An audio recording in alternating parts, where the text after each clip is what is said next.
भगवान के पास जाने के लिए।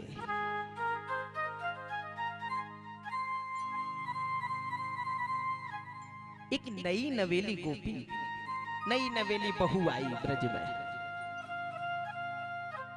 भगवान की बांसुरी को उसने जैसे ही सुना, दौड़ लगा दी मिलने के लिए। जाने ही वाली थी, सास ने रोक दिया। कहां जा रही है? गोपी कहने लगी, बोले मां, मुझे मेरे प्रियतम ने बुलाया है। वह सास कहने लगी, तेरा प्रियतम तो घर में है। अब गोपी कैसे समझाए कि मेरा प्रीतम तो कृष्ण है, वह प्रभु परमात्मा है।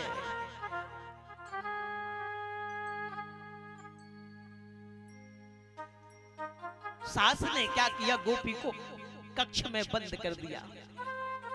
बाबरी, अभी अभी तेरा ब्याह होके आया है और अभी अभी तू घर से बाहर जा रही है रात्रि में।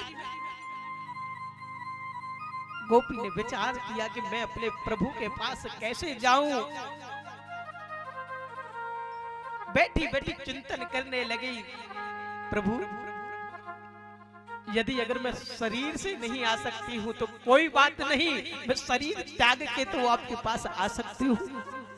गोपी ने प्राणायाम चढ़ाया, सांस अवरुद्ध की और शरीर को त्याग दिया। गोपी के शरीर में से ज्योति निकली और भगवान के महारास में उपस्थित हो गई। भगवान ने स्वागत किया गोपियों का। स्वागत करते हैं, स्वागतम वो महाभागा प्रियम किम करवाणि वा ब्रजस्यानामयं कश्चिद। एक तरफ तो भगवान ने स्वागत किया कि स्वागतम वो महाभागा, आओ गोपियों स्वागत है तुम्हारा। एक तरफ कहते हैं ब्रूता गमन कारण, यहाँ आने का तेरा तुम लोगों का कारण क्या है, काहे के लिए आई हो? गोपियां ठगी सी रह गई प्यारे कि एक तरफ तो भगवान ने हमें बुलाया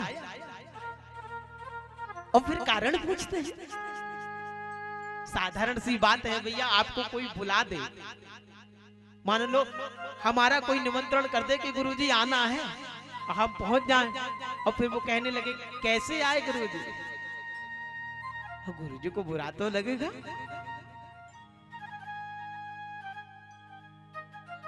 लेकिन यदि अगर भागवत सुनी होगी और भागवत कहने वाले गुरुजी होंगे तो समझ जाएंगे कि गोपी का भाव क्या है कहने का, मैया का भाव क्या है कहने का। प्यारे यहाँ पर भगवान ने कहा, बोले काय के लिए आई हो गोपियों? गोपी ठगी सी खड़ी रह गई। एक गोपी कहने लगी, बोले प्रभु ये कोई बात होती है? पहले आप बुलाते हैं फिर आप कारण पूछते हैं, ये तो गलत बात है। भगवान कहने लगे काहे की गलत बात है, सही तो कह रहा हूं। रात्रि में तुम लोग अपना घर परित्याग करके परपुरुष की पास आ गई हो, ये तो गलत बात है ना। अरे पति को छोड़ करके किसी दूसरे पुरुष के पास आ जाना ये अच्छी बात नहीं है।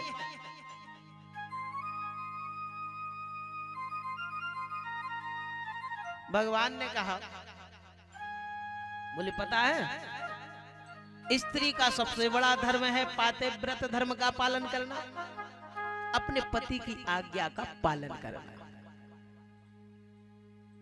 ये नहीं कि महाराज उनकी आज्ञा की अवज्ञा कर दे।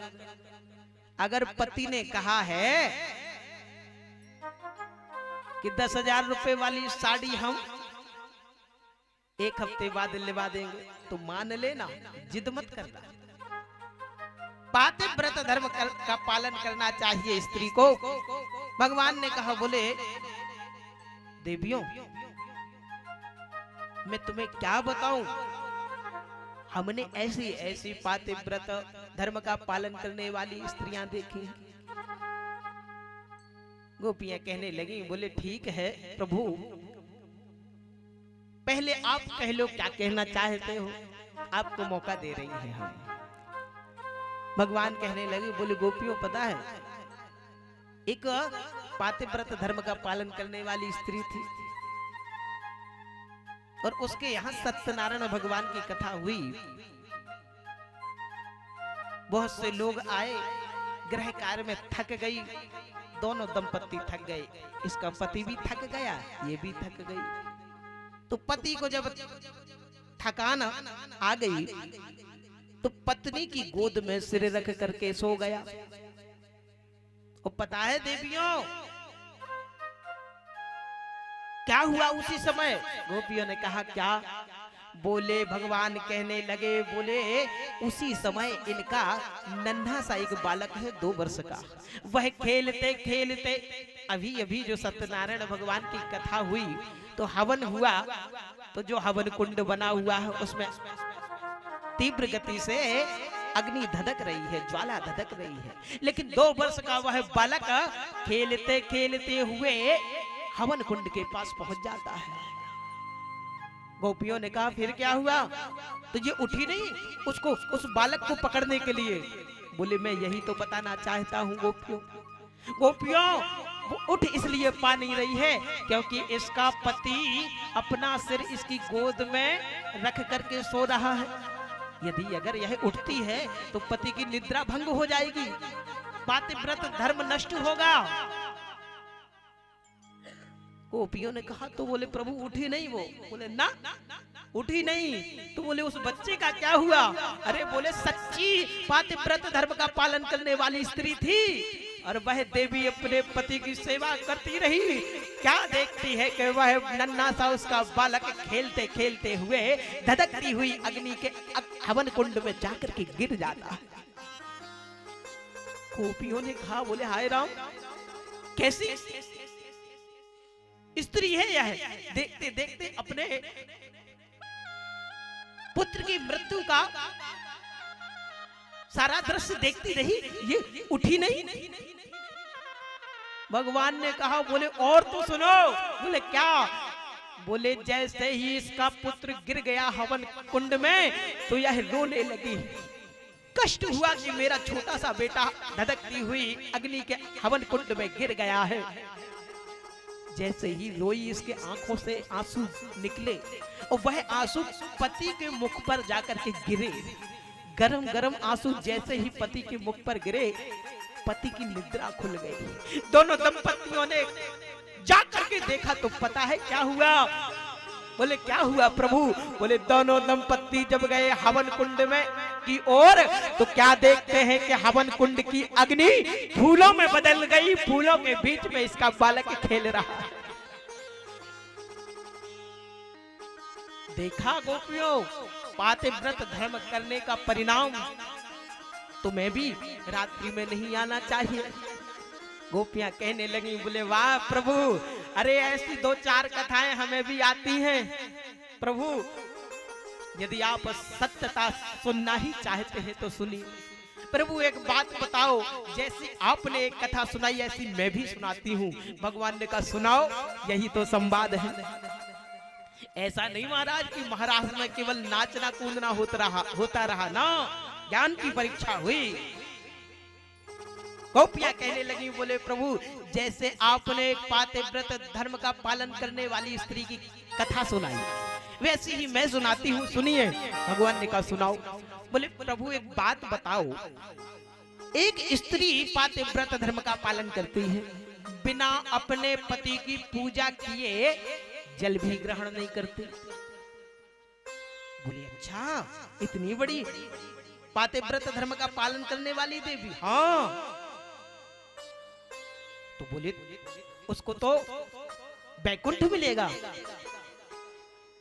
गोपी कहती है, बोले लेकिन प्रभु एक बात बताओ, एक दिन की बात है कि इसका पति घर से बाहर चला जाता है किसी काम काज के लिए, अब बोल के जाता है कि 4-5 दिन हम नहीं आएंगे, लेकिन पत्नी बिना पति की पूजा किए हुए जल भी ग्रहण नहीं करती।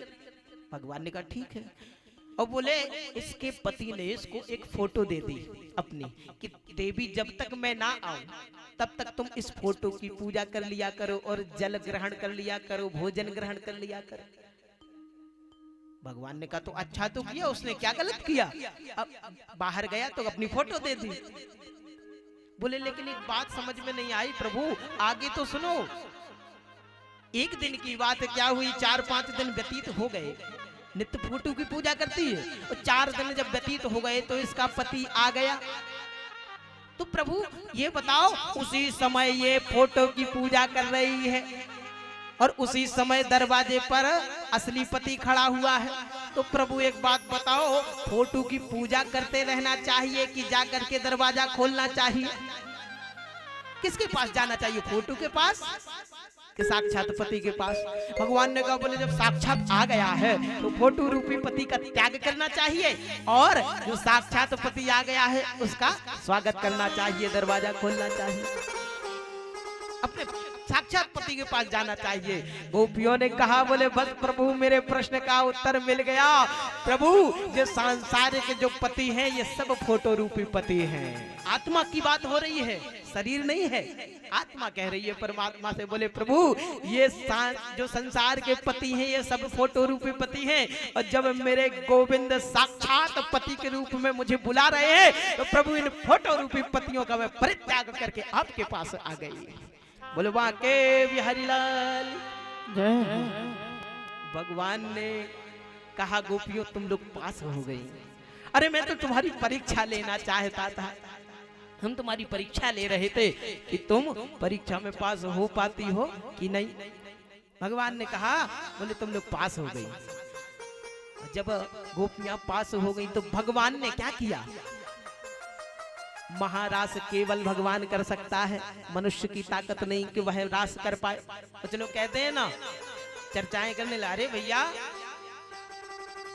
रास करेंगे। अरे भैया रास करने की हिम्मत है क्या तुम में? भगवान ने जो किया सो कर सकते हो। भगवान ने 7 रात्रि 7 दिन तक कनिष्का उंगली पर पर्वत को उठा के रखा। अरे तुम 10 किलो का पत्थर ही 2-3 दिन लिए खड़े रहो तो ही समझे। भगवान ने दावानल का पान कर लिया, तुम छोटा सा अंगारा ही खा के देखो। भगवान ने जो किया है उसको करने की चेष्टा मत करना प्यारे। आज भगवान जितनी गोपियां और उतने ही भगवान, जितनी गोपियां हैं उतने ही भगवान ने अपने रूप बना लिए और सभी गोपियों का भगवान श्रृंगार करने लगे। किसी के चोटी को बनाते हैं भगवान, किसी गोपी के कपोलों पे अंगराग लगाते हैं, किसी की चुनरी को संभालते हैं। तो महाराज नाना प्रकार से गोपियों का श्रृंगार करने लगे। इतने में ही गोपियों को हो गया अभिमान, और जहां पे आता है अभिमान वहां से चले जाते हैं भगवान। गोपियों को जैसे ही अहंकार हुआ सो भगवान वहां से अंतर्ध्यान हो गए। भगवान अंतर्ध्यान हुए तो गोपियां छटपटाने लगी, कहां गए प्रभु, कहां गए प्रभु। आपस में चर्चा करने लगी, अरे प्रभु इसलिए चले गए, लगता है हम लोगों को अहंकार हो गया था। सब गोपियों ने मिलकर के चर्चा की कि चलो हम सब लोग मिलकर के भगवान को ढूंढते हैं। भगवान को वह गोपियां ढूंढने लगी और ढूंढते ढूंढते हुए कहां पहुंची कि क्या देखा कि एक झाड़ी के पीछे बैठी बैठी हुई कोई गोपी रो रही है। आज गोपियां रो रही हैं क्योंकि जिसको भगवान मिल जाए वो अपनी गलती के कारण भगवान चला जाए, कष्ट हुआ गोपियों को। गोपियों ने देखा कि ये कौन गोपी है, तो वह कोई और नहीं, वह राधा रानी थी। राधा, अरे हम लोगों को तो ये लगा था कि तुम्हें लेकर के भगवान अंतर्ध्यान हुए होंगे। राधा ने कहा नहीं, गलती हमारी है कि हम लोगों को अभिमान हो गया था। कहने लगे क्या करें? बोले बस अब भगवान को बुलाना पड़ेगा, क्षमा याचना करो, रोना पड़ेगा। प्यारे जो रोता है ना उसको भगवान जल्दी मिल जाते हैं। गोपियां रो करके एक गीत गाने लगी जिसका नाम है गोपी गीत। आइए कुछ श्लोकों का गायन